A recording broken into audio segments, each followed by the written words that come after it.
Thank you for that, Papaku. Anyway, I mentioned earlier that in the original Crash Warped, that it was supposed to be one biplane level for Crash, one biplane level for Coco. In this, however, since you could switch freely between them, they decided this be the only vehicle level to do it, that Crash and Coco can both do it. It doesn't matter who you play as, because they both have a level dedicated to them. And that's a cool concept. It's the only time it's ever used, and it's the only other time that you aren't hindered by the fact that you need to play Crash because it's a vehicle section. This is meant to be Crash's vehicle level, but you can play as Coco, as evidenced here. And it's not a mod or anything. That was even in the original PS4 version, that they decided, hey, they both have biplane levels. Why not just let the player choose who they want to play?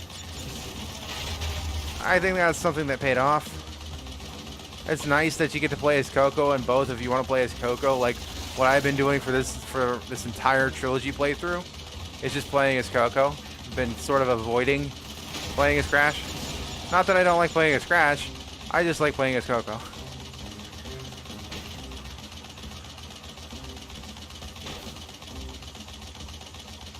Probably a bad idea to do it all this way, but hey. I got the gem. Especially since these planes are not only do you have to take them down, you have to take down each engine.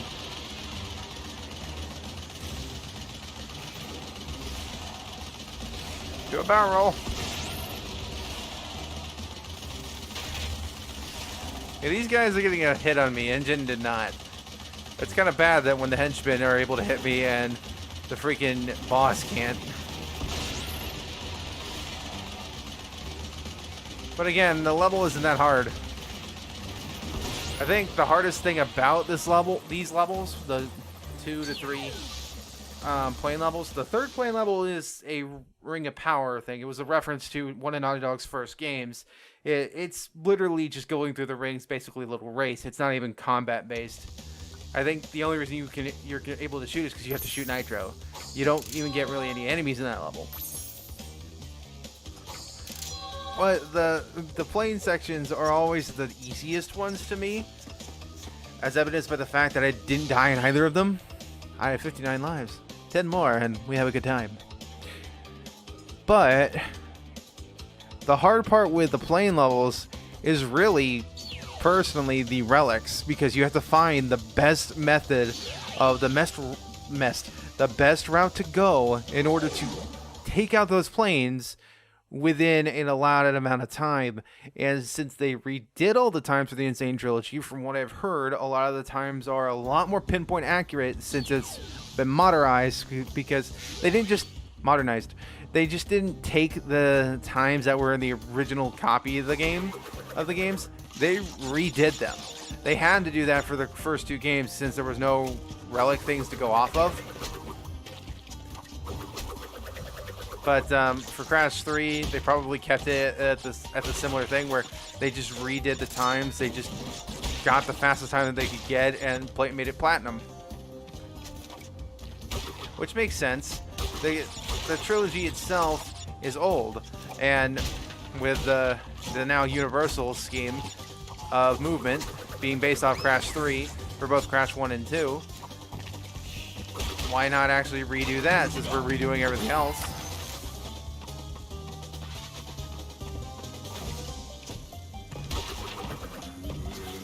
I also find it hilarious. Okay. I also find it hilarious that since Crash 2, Aku Aku no longer apparently illuminates. Apparently that was a one-time deal. Like, I'm going to invest everything in my power to fart and actually light myself up. Thank you for destroying that for me. But outside of that, yeah, I'm not going to bother doing that because that's just like the thing you saw in Crash 3 or Crash 2. Sorry, we're playing Crash 3. In Crash 2, that you need to have every single gem and get through that one little part, and that's how you get that other gem for completion. It's literally just for completion.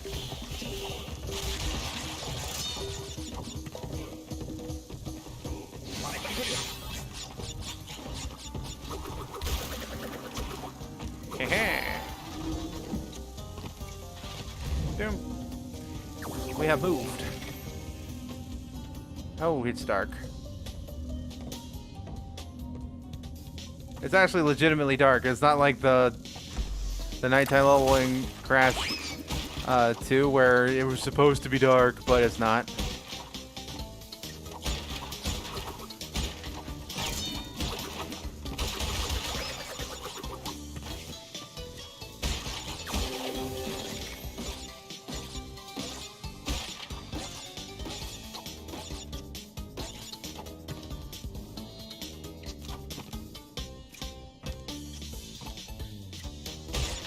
Got it.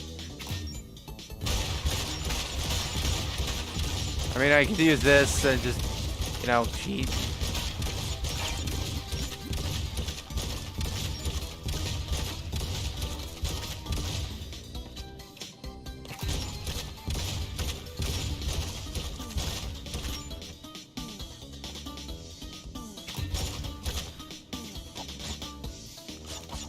Uh-huh. There's light over here. Thank you. If there's anything... I'm missing 3. Oh, that's because of these guys.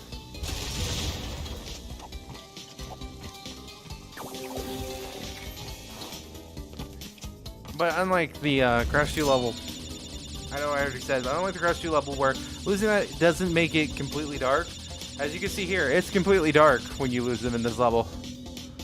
So, this captures the illusion of what the original PS1 games were like if you lost your Firefly, where somehow, I guess it's because it's in a building, it's within a pyramid, so that's probably why they could replicate it, where the other stuff was not in a building, the other stuff was outside, so it's kind of hard to be, you know, completely pitch black, even though the PS1 was able to do it because of limitations. But that's one thing. It's like, as Silent Hill would show us, that limitations can be worked with, and you can make a great game if you know your limitations and know how to use them. If you take those limitations away and give a lot of power to a designer or a developer or people creating a game, that could ruin the magic. You lose something that was special there, that was there because of the limitation. That's why I think the original Silent Hill still holds up even today, even if you play it on the original PS1, like PlayStation Classic, or not the physical one, PlayStation Classic for like PS3 and Vita. Yeah, I burped. Versus playing like Silent Hill HD. The HD collection around Silent Hill for PS3 was terrible, apparently, but that's the problem. Remaking Silent Hill 1 is not gonna. It would never be easy because you couldn't get that same sort of dread, say that same sort of fog, really, without doing artificial fog. God damn it!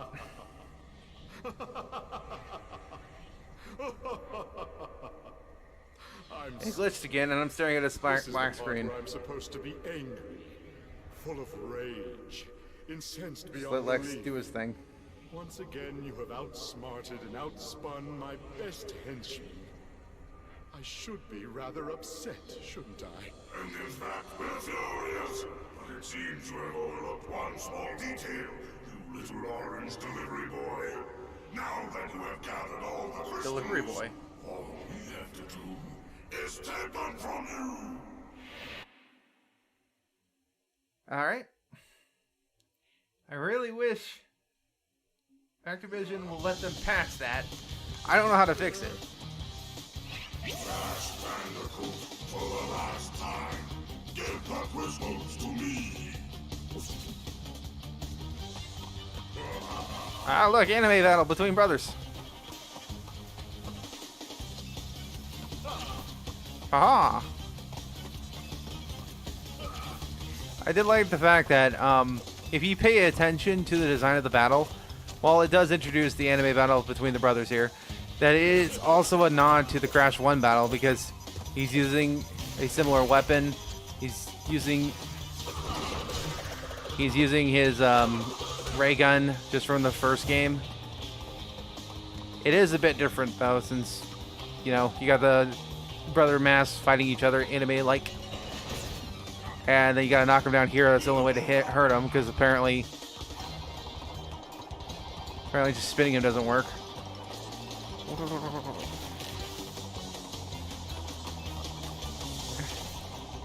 Your whole thing is just avoid the brothers that are fighting. Avoid the brothers and avoid Cortex's attacks.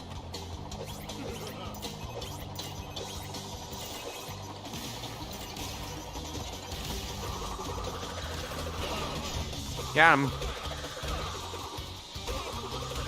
Okay, this is the wrong way. Thank you. You have a limited time, so if you do it the wrong way and you take forever, it's gonna reset. And more anime times.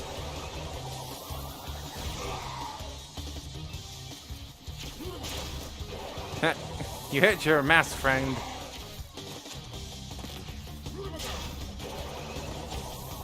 Again, I like a lot of these battles. These were harder on the original PlayStation incarnation.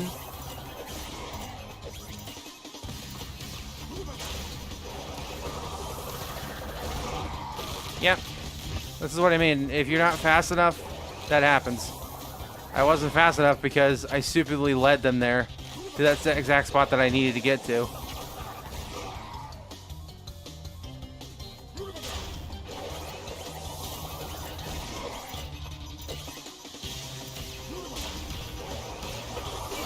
Got ya. Arguably, the bosses in Crash 3 are probably easier than the other two games, even if I did die on a couple of them. I could probably die here, but I don't wanna. The Crash Dash. Speed shoes. It's always gonna be the Crash Dash to me. Crash Dash.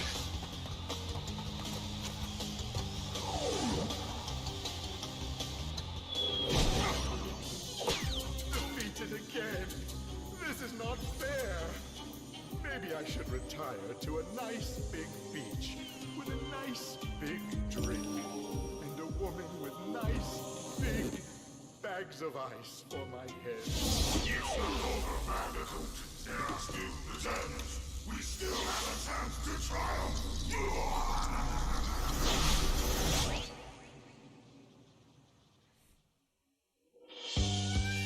Alright, that's Crash Warped. 2 and 3 were instances of where they basically said that the 100% ending will be the canon ending. But Crash 3 was the first... Oh, it is powered by alchemy. Oh, okay. Alright. That answers my question of what engine it used. But anyway, this Crash Warped was the first instance where they actually bluntly told you to get all the gems. Get all the gems. They didn't mention anything about relics, but get all the gems and they'll fight you again and there'll be a different ending. This is the only time that they bluntly told you that basically this is not the true ending. We are still gonna try. We have the gems. We have a chance to triumph. Pretty cool. Where the 100% ending in Crash 2... The 100% ending... Okay, that threw me off. The 100% ending in Crash 2 is alluded to with talking to Embryo a couple of times, where you first collect your first gem, and I think after a certain amount of gems, he talks to you again, and he mentions that he tries to tell you, before Coco finds out, that Cortex is lying, you need to collect the gems, and we can take out the Cortex space station, which is what leads into Crash 3, the space station tumbling towards Earth and going to the temple where Uka Uka was actually buried and freeing him. The 100% ending, it doesn't add anything here. It doesn't add anything to lead into an actual Crash 4, which arguably is Wrath of Cortex, which would technically be the Crash 4. Even though Wrath of Cortex doesn't actually really reference any of this prior, but that's because it was made by an entirely different team. It was released on PS2 first, then it was ported to multi-console, and it was Crash's really first iteration of being a multi-console at that point, because Universal still owned it, and Sony, and they no longer had to deal with Sony, and Naughty Dog had been bought out by Sony at some point during the time that they were working through the Crash stuff and working on Jak and Daxter. It's an interesting thing to know about. And I know about this. I know most about this because of Crash Mania, a pretty good fan website that's still run to this day by HP's owner. He's been a friend of mine for a while. And I'm just gonna plug his website in the description. But it's a pretty good website. It's always been good. The forums, not so much. The forums, he had no control over. So I'm just gonna leave it at that.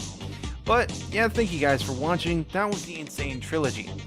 I'm still debating whether or not doing the CTR adventure mode. If you guys want to see it, let me know. If not, I probably will do it anyway.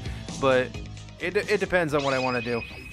I might wait for the PC port of CTR though to do that, because I waited to the PC port for Crash N Sane Trilogy to actually do the actual N Sane Trilogy. I don't know what I'm going to be doing next, but I do have the Spyro Trilogy in my Steam library and installed on my computer, so there could be a Spyro Trilogy Let's Play. Who knows? But anyway, I'll see you guys in the next video. Bye-bye.